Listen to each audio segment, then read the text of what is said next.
بسم اللہ الرحمن الرحیم۔ السلام علیکم ورحمۃ اللہ وبرکاتہ۔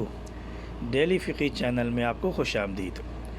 ناپاکی کی حالت میں مسجد میں داخلہ۔ سوال: علم نہ ہونے کی بنا پر اگر کوئی عورت ایام ماہواری میں مسجد حرام یا کسی اور مسجد میں داخل ہو جائے تو کیا اس کا کفارہ ہے؟ جواب: ناپاک حالت میں مسجد حرام یا کسی اور مسجد میں مرد اور عورت کے لیے داخل ہونا ممنوع ہے اور یہ گناہ کی بات ہے۔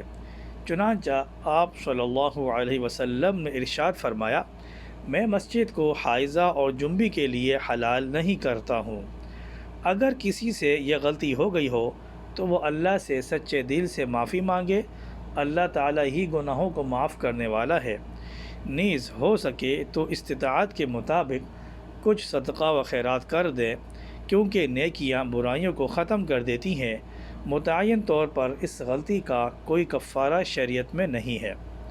امید ہے آپ کو ہماری ویڈیو پسند آئی ہوگی۔ پسند آنے پر ہماری ویڈیو کو لائک کریں اور اپنے دوستوں کے ساتھ اس کو لازمی شیئر کریں اور ہمارے چینل کو سبسکرائب کریں۔ السلام علیکم ورحمۃ اللہ وبرکاتہ۔